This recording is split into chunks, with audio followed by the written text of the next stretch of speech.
that we need to select it. That is what he is trying to highlight here. Okay.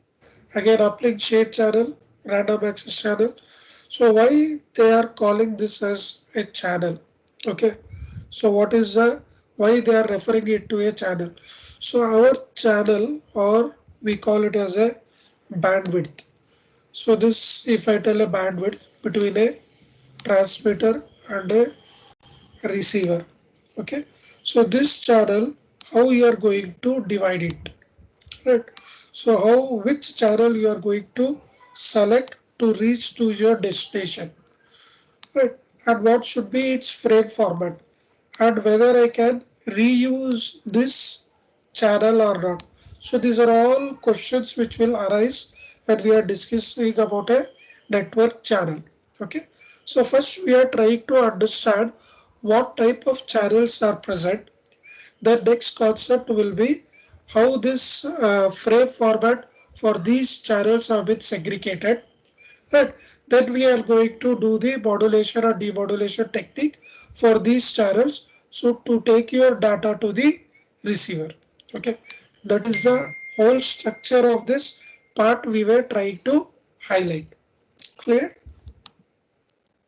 So these are the different physical layer part which we have. So this is nothing but your the cable which you are going to use for your device at the physical channel level. Okay, there is nothing much explanation in this part to clearly tell to you. Why? Because by the name itself you will be able to understand what type of channel it is, what it will support, and what type of data you have to give to that device so that it will take to the receiver. So these are all the same things which you can find in each of the channel, either in the physical channel or in the transport channel or in the logical channel. So how we have to deal with these six? So hardware part, it is very difficult. In the simulator part, everything it is attached with a frame format. So next concept for us is to understand the frame structure. Okay. So these are from control information which is been given here. So we have discussed about the downlink control information, control format indicator, CFI, HR indicator which is HI, and uplink control information. So these are the major points which have to remember in understanding the transport channel. So next comes your the frame format. So I'll just show you to you. So there is an actual transmission and a reference signal. So why we will do it? Because modulation part also it is the same thing. So I said a transmitter and there will be a receiver, and in between there will be a channel. So this channel, so what is the distance, right? That we need to measure it, right? So we will be not aware whether this receiver is stationary. So this can be what dynamic. So dynamic indicating it will be a moving. So accurate distance it is very difficult to measure. So we will use a modulation technique with the help of these antennas, right? So what by structure is that in the video also we might have observed that how your mobile will correct. So what it will correct? It will correct for your home station to the near base station. So this base station will intimate to the receiver base station, right? And this receiver base station will intimate to the receiver if he is present. So if he is not present in this location, if he is moving to some other location, so that location base antenna will inform to the receiver that he is making a call, right? So when I tell I want to have this data, so there should be some reference signal should be present. Reference signal indicating that I mean 100% sure that it will take my data to the receiver, right? That is the main thing. And one more is your synchronization of signal. So why you synchronize your data? Because your data should be not lost, right? Earlier also there will be some data in the channel, so that data and your data should not overlap. That is why we will do synchronizing. Your mobile phone also sometimes it will ask for the synchronization of your data. So already, because usually in the mobile phones you have synchronization option given for your mobile photos, right? Not mobile photos, the photos which is present in the device. So it will ask for the synchronization. Why synchronization? Because that data whatever there in the photos should be stored into the cloud, and cloud they will give an account to you, so where you can store your data. So if the device is been hacked or something, it is there, problem is there, so you are reformatting your mobile phone, but your images all will be stored in a cloud. So from the cloud you can get back your original data, right? So that is why we do synchronization. And this synchronization, it will be not happening, or daily week you can do it, or weeklies you can do it, or monthly you can do it, or you can tell I don't want to do it. So all those options will be present, and those six are present because of these channels provided to you, right? So we have in the mobile device, in the laptop also, we have m number of options because of the network sharing or the bandwidth sharing which they have adopted in this technology, right? So this is what channel mapping, right? Maybe you might have observed in this yesterday's video, he was highlighting about all your values, the channels value like BCCH, PCCH, CCH, DCCH. So between this, you can observe that there is a transport layer, physical channel, transport channel, logical channel, right? So this is a MAC address. So this is again with respect to the what we call it as a OSS structure. So we have a physical layer, we have a data link layer, right? Data link layer, we have a transport layer. So this we call it as a core. Next comes your network layer, then application layer, presentation layer, and all other stuff. Right. So this physical layer, it is providing all this part. Right. So there is a one-to with link with a transport layer and a physical layer. Why it is? Because you need to transmit these things to a particular part. Right. Now from the transport layer, now that is carried by some agents. Right. We call it as a transport agent or a UDP agent. So agent will carry your information to the respective links based on that part to the different devices. That is why you observe this complicated image which is being presented here. Right. This is not any complicated thing. Whatever we have listed into the uplink and downlink part, they have segregated and they have put into this image. This we call it as a mapping between different channel. So this UL or DLCSCH will support to these things. Okay, entries which is going to do, because every time if I have a separate channel for each of the links, okay, I cannot have agents differently provided. Right? Example, take a courier part. So for courier also there will be a limitation. So once it is exceeded to that part, we'll shift to some other method for transmitting our data. Again, it falls with respect to how fast you want to transmit your data. So few people will transmit their packet through the bus service, through the train service, or through the air service. Right. So here also we have different types where mapping has to be done. But one important part here is that you need to go for the frame formatting. If frame formatting, if you do correctly, then all these things will be very easy. And all these things, we as a user, we are not able to do. Okay, these six we are not able to do. What we do is that we just open a GUI part, give enter to that part, and my part is over.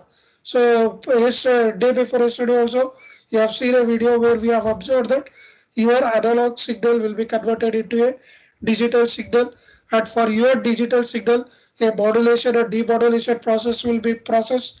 Then using some different techniques, it will be forwarded, right? It will be forwarded to the different part. So it will be forwarded through the electromagnetic radiation. So there is a conversion which is going to take place of your data from the high level language to a low level language. At that low level language, you are transmitting in a channel. So within a channel, if it is there, So how best you are going to reduce the noise, right? So those are all formalities, the security part we have to understand here, right? So again, the channel mapping is given with respect to the control information. So we have four types of control information. So CFI, HI, downlink channel information, uplink channel information. So these are the 4 points which has been connected to your physical channel, right? So next part will be your frame structure, right? So frame structure I need to identify because we converted our analog signals to the binary values 0101 so on. Between these two bits there should be a space, right? Otherwise what happened, I will not understand if they collide. If I tell 01010101, so what type of data it is very difficult to understand, right? So if I group like this 0000 and I give a space 0101, I give a space 1100, so we will understand these 4 bits represent some symbol, these 4 bits will represent some symbol, these 4 bits will represent some symbol. If I give a data 0101110101, so how we are going to decode this one? So a frame structure is very much important. And obviously when I am doing a modulation, modulation is done with a sampling frequency. So whatever frequency it will be there, so twice of that frequency you need to transmit so that it will not overlap or it will not under tap. So these are the few points which has been highlighted or presented in this part. Okay. So to understand what is a frame structure, what it is, okay, 1 second.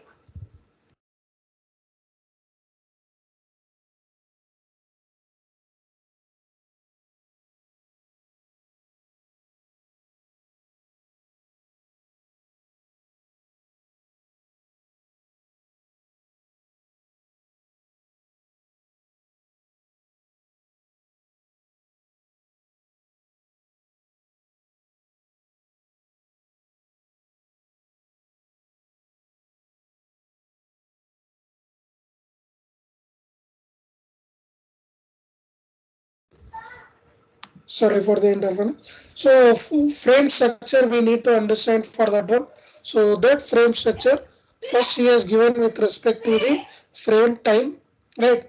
So that we are going to observe, and that frame time or the sampling time, it is measured in terms of TS, okay, and it is given by 1 by 2048 multiplied by 15,000. So what is this 15,000? Your index delta F value, right, which is your 15 kilohertz. And what is the size of FFT, which is your fast Fourier transform which you are going to do. At the length of that one they are going to take it as 2048. So when I do this one, the sampling time for that one will be approximated to 32.6 nanosecond, and this is the sampling time which we are going to use for transmission of my data. So whenever I am transmitting the data, I should make sure that my sampling time should be this much. So you are telling all these values, but practically where I have to implement these things. Okay, to implement that one, again you have to go for the simulator. So in this simulator, it will ask what is the sampling time, what is the frequency, what is the bandwidth, how many channels are present, right? What type of communication you are trying to do, how many devices will be there, and what type of noise will be added. So everything it will be given in the form of a table. At that table we need to completely fill, and then we need to transmit our data, then we have to process. That is what we will try in the simulator also. So simulator also we will give all these information, and this information usually it will be in the form of a table, right? So frame structure we call that one. So that frame structure which will be something like this, right? So frame structure you can see what is the transmission bandwidth. So in megahertz 1.4 megahertz, we have 3 megahertz, 5 megahertz, 10 megahertz, 15 megahertz, right? So what is the occupied bandwidth? What is the guard band? What is the guard band percentage of total?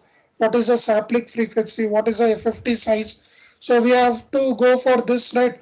See 1024. So sampling frequency for this one was how much? It is around 15.36, right? So these are the different structure we need to take. Number of resource block available, it is 50, right? Number of occupied subcarriers are 600. Number of CP samples are, CP is nothing but your code prefix, okay, which is this value. And number of CP samples are 256. So for this structure only we will be usually working, right? So when I measure these six, I can usually calculate what is a frame forwarded time, right? Frame forwarded time, which is TF. So that sampling time we can tell, right? And this is how we have to use. And to implement this one, we have to go for the duplexing method. So two types of duplexing method we will follow. One is time division, time duplex division, and one is FDD. FDD as well as a 2DD. So we have different frame structure for FDD and different frame structure for TDE. Means what? If you are going for frequency domain, if you are going for a time domain, so there are two different types. So what are those types? We need to highlight here. So this is your frame structure one. Your frame structure one is nothing but for the frequency division multiplexing. So frequency division multiplexing. So this is a channel which we will be having. So we are taking one slot. So I will be showing here. You are taking this one slot. At this slot, time will be 0.5 millisecond. And this is my complete one frame, right? So which is called as 1 millisecond, right? And for this one slot, I am having code prefix, normal code prefix. So wherever I am having a data, for that data there will be a guard time. So this guard time will be specified in the value 1.0, right? So that value will be specified. So you can observe that how it is been divided with respect to those six. At this structure, it is given for this OFDMA channel, orthographic frequency division multiplexing, where I give this 1 by 15 kilohertz. I am going to get a time of 66.7 microsecond. So you may be asking, sir, why it is divided into so many types and why it is so many things which has been presented. It is just very simple in this scenario. This is a channel which will be present for this channel. So now the channel is free, right? And this channel is free. So I need to tell that the base station will tell to the transmitter that so this is a channel which is available and you can use this channel for transmitting your data to the receiver. And this role is played by the agent. At that agent, it will understand only the logical link. Okay, that is what we do. In the real time scenario, it is just like I wanted to parcel something to the to my friend. Okay, so I go to a courier office. I tell give a packet to him, and he will receive that. And for that packet, he will attach one sticker, right? And pertaining to that sticker, right, or whatever the thing he will attach to that packet. So same thing it will be attached to my bill. So you will be having that reference number or what we call it as a tracking ID. Now that tracking ID, it will be scanned every time it is entering to the different location. So what happens? So I am in Batikere, so I will go to a Batikere professional courier and I will give to him. So what he will do, he will not take to the bus stand and he will not forward the packet. So this Batikere station will go to the Bangalore main station. So his work was what? To collect my information and take that packet and process to the Bangalore center. Now in the Bangalore center, so they will be segregating all the types, like which based on the code, it will segregate all the data. Suppose say Belgaum, suppose say Ballari, suppose say Hyderabad, suppose say Mumbai. Right, all will be segregated and on a daily basis it is going to be transmitted. So when it is transmitting, I need to track it. Okay. So what I will do, I will enter into the portal, I will give the tracking number and I will check. So it will tell at 9 o'clock a packet was been transmitted from the Batikere to the office. So main office, at what time it has been received. How they are going to calculate it? It will be scanned. Right? It will be scanned and it will be checked. The same process here also we are trying to do. But the thing what we have to do is that as this is a channel, what we have to understand that between two bits there should be some gap, right? So there should be some gap because we don't want to overlap or we don't want to underlap. These are the conditions which it should be present. That is why the gap is very much important between two symbols and that how you are going to generate. So that is controlled by me. So I will be aware when to transmit, when not to transmit. So morning if I transmit or morning if I give a packet or afternoon if I give a packet. So this person when he receives a packet immediately he will not go. Right. For this person every day if 6 o'clock if 9 o'clock there is a departure. So by 8 o'clock I should reach to this packet. So yeah, 8 o'clock if he wants to reach, so around 7 o'clock only it should start. So there will be a routine that at exactly 7 o'clock daily evening he is going to take all the packets to the base center. Right. So if I give morning, if I give afternoon, whatever if I give, so it is a standard time for them that at 7 o'clock he will leave. So within 7 if you go, he will take. After 7 if you go, it will schedule for the next day. That is a concept which they are going to do. Again for identify purpose, we will add a sticker to that one. So here we are adding the code prefix for that one. That is the only difference which you have. So we should better the time slots for each of the session, right? Extended session or this session. So that slot you can calculate and can be measured by this time, which is 66.7 microsecond. So this is with respect to the frame structure 1, right? We have a frame structure 2, which is with respect to the TDI, which is TDD, which is your time division duplexing. So again you have one radio frame. So each radio frame it is been divided into 10 millisecond. One half of that 5 millisecond. Again we have a subframe. For this subframe you have multiple slots. Right. Again we have adding a guard point, PTS point, right, uplink pilot time period, downlink pilot time slot. So it is telling how much time it is required. Right. So all measurement it will be done using this part and this frame structure will be used for the transmitting our data. Right. So we have a resource grid, we have a resource element, we have a resource block explaining each of how many it is allocated, what type of allocation.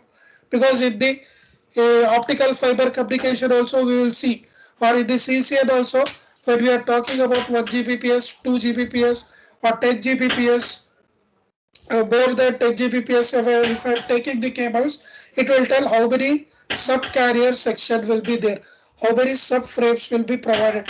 So all this calculation it is based on the physical data or the equipment or device present in that one. So I am having a device, maximum is 1 kilohertz I can transmit. So that much only you can transmit, not more than that. So 1 kilohertz, what are the things you are able to transmit? So that we have to identify. Right. So this is the resource grid which will be present. So he is explaining how your channel, if I go with a frequency or if I go with a time slot, how I am going to measure. So this we call it as a resource block. That is was every time I was telling this is a channel. So this channel it will be looking like this part. And for this block we call it how many slots are there? There are 7 symbols you can allocate.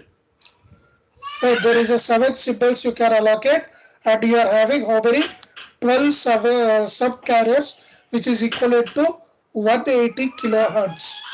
Right, and one slot is a duration of 0.5 millisecond. So each one slot will wait for 0.5 millisecond. 0.5 millisecond. So like that 7 is there. So 7 into 0.5, you are going to get around 3. So 3 second. So one subcarrier is able to transmit. So if there are 12 subcarrier, so 12 into 3, so 36, right? So 36 symbols you are able to transmit in this slot, right? Because you have to tell how many symbols or how many data I can transmit. Because in the ITC we calculated what is the data rate, right, which is nothing but your entropy. You measure what is the rate of transmission and you calculate what is the rate, right, source symbol and all those calculations. Now it is with respect to the channel. Channel is nothing but the space which is present, at that space how you are utilizing for transmitting the data, right? That is the whole concept here what is trying to tell. And for all these things again you are adding a cyclic prefix, code prefix, right? Guard type, bandwidth of that one, frequency of that one, so sampling type of that one. Anything is there? Okay. So this is one allocation slots how we are going to do. Now for this one, what is the concept is that you need to resource. This is what you need to reinitiate. This I want to multi-use this same channel because every time I cannot build a new channel. So I have to repeat the same blocks for different types of data. So those how I am going to do, it has been explained here. Right. So here you can see number of subcarriers in each of the resource block, which is represented by this symbol. Right. And he is measuring with respect to the delta F. So delta F it is for 15 kilohertz. So if I do this total part, I should get around 180. So by this value, I can find out what is the number of subcarriers I can allocate. Right. So for different delta frequency, what is your subcarriers in each resource block is highlighted here. So 12 subcarriers, 12 subcarriers, or if it is 7.4 5 kilohertz, it is 24 subcarriers. So here maintaining some bandwidth. So between a receiver and between a transmitter, minimum value and maximum value, it should be something like this. It is just like what is a suitable value I need to transmit, or 0 or 1. Between that value I need to transmit. So that value is telling here. Right. So this image what it will tell is that whatever the frame structure which we have taken. So you can see here this is a frame structure.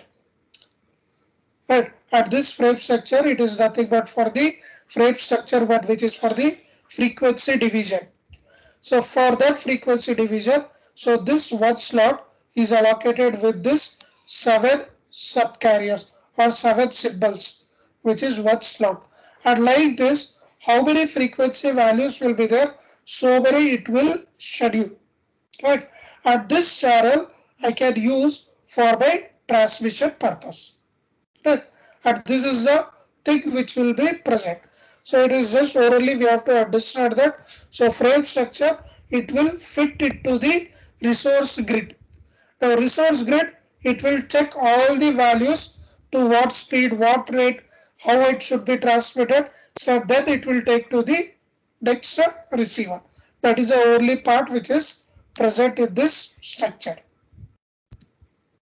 Right. This was for the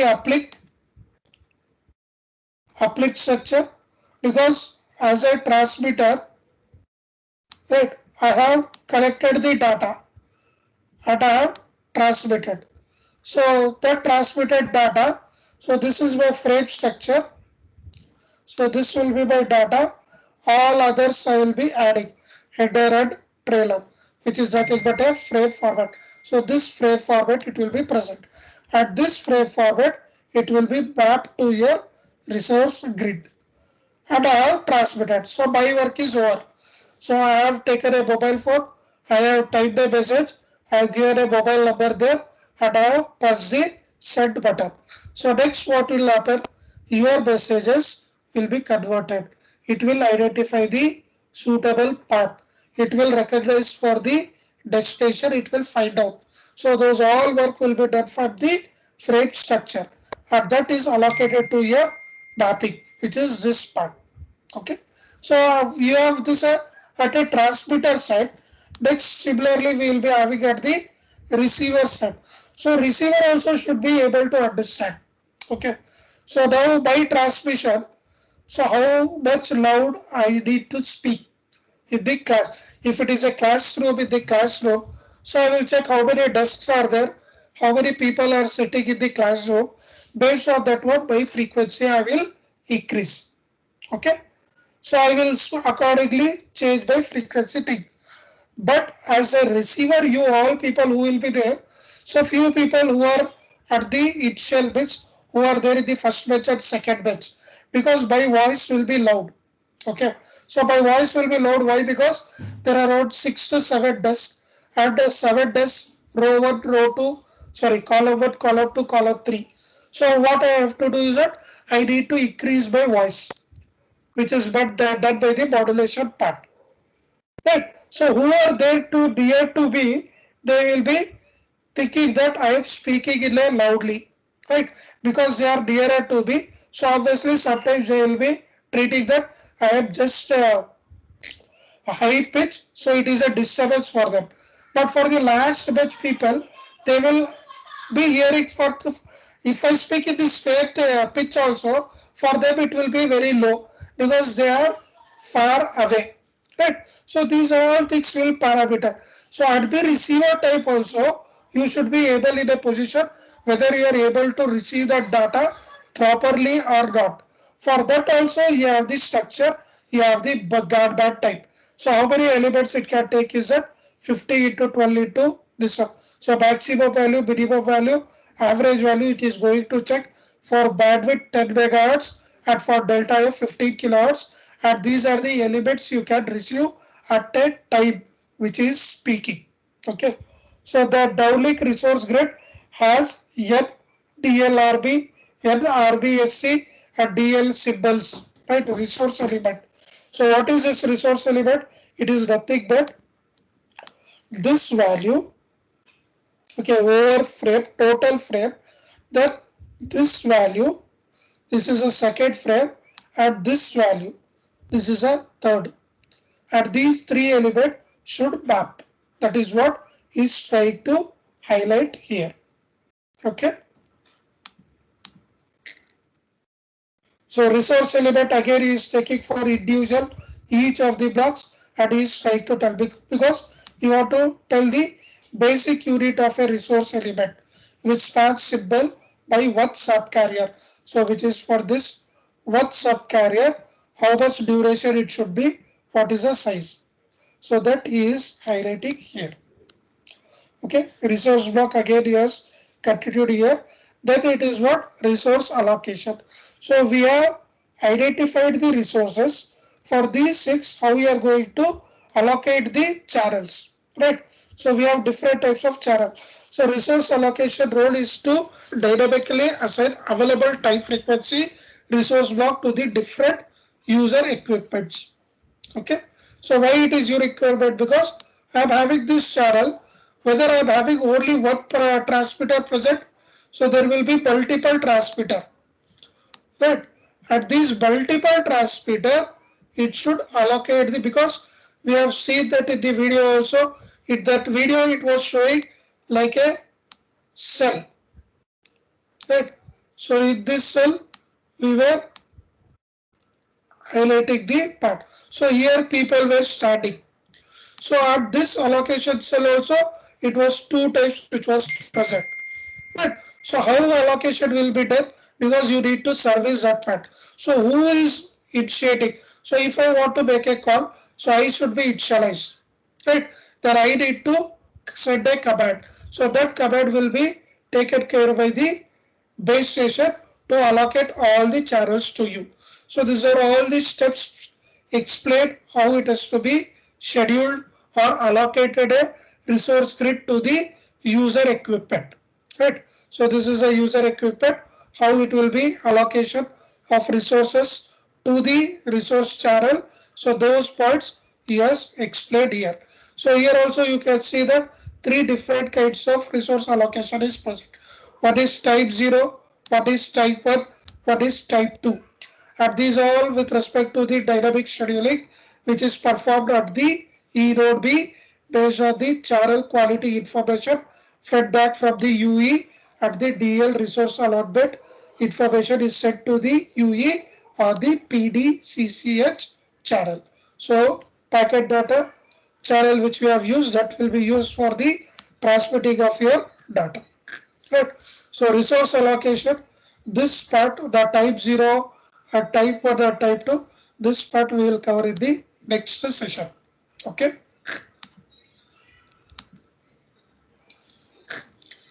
Another half an hour time.